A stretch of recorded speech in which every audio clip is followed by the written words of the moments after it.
HarperAudio presents Bliss by Lynsay Sands, performed by Justin Hill.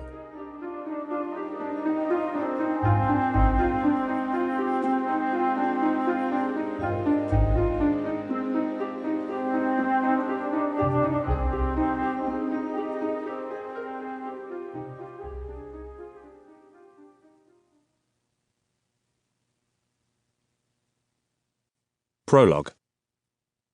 England, 1173. Damn! King Henry crumpled the scroll he had been reading into a ball and threw it to the floor in disgust. He spent a moment muttering about the soft hearts and interfering ways of women, then sighed with resignation and held his hand out to Templeton. "You may as well give me Lord Holden's message too." The other man's eyebrows flew up in amazement at the request, a touch of fear mingling with suspicion in his eyes. "How did you know?" "It is not conjuring or anything, Templeton. Simply experience.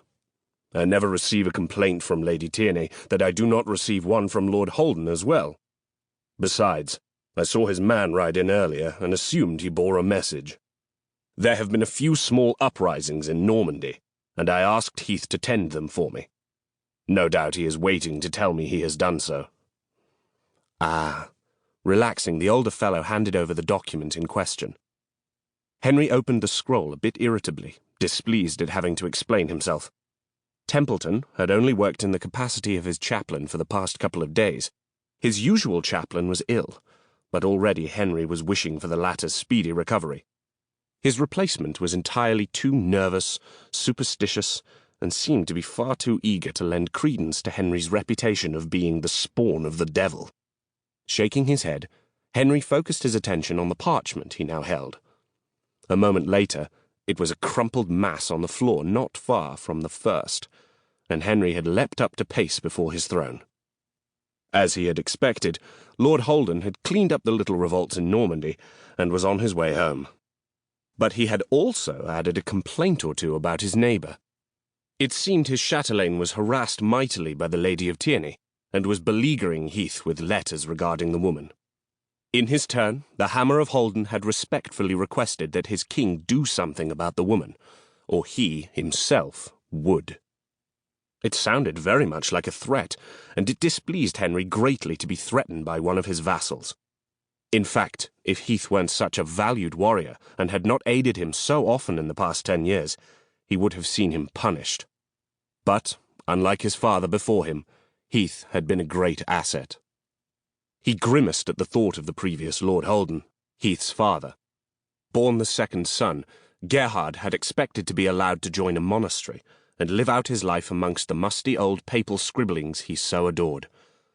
Unfortunately, his eldest brother had died, forcing him to abandon those plans in favour of marriage and producing an heir. The man had taken out that displeasure on his son. To be honest, in Henry's opinion, Gerhard had been a touch mad. Fortunately, Heath had not yet shown the same tendency. Unfortunately, for Heath at least, he had not even shown the same love of learning his father had, and the two had not gotten along. Gerhard's hatred had driven the boy from his home and straight into Henry's service as soon as he earned his spurs. Ah well, Gerhard's loss had been his own gain, Henry decided. But that didn't relieve Heath of his responsibility to show his king respect. "What the devil am I to do with these two?" he asked in frustration. "I'm not sure, my liege. What appears to be the problem exactly?" Templeton asked tentatively. "I do realize they are both complaining, and from your reaction, I would say quite frequently. But about what exactly?" Henry turned to scowl down at him, opening his mouth to explain rather acerbically that his question had been rhetorical, when he changed his mind. Instead, he said, "Each other.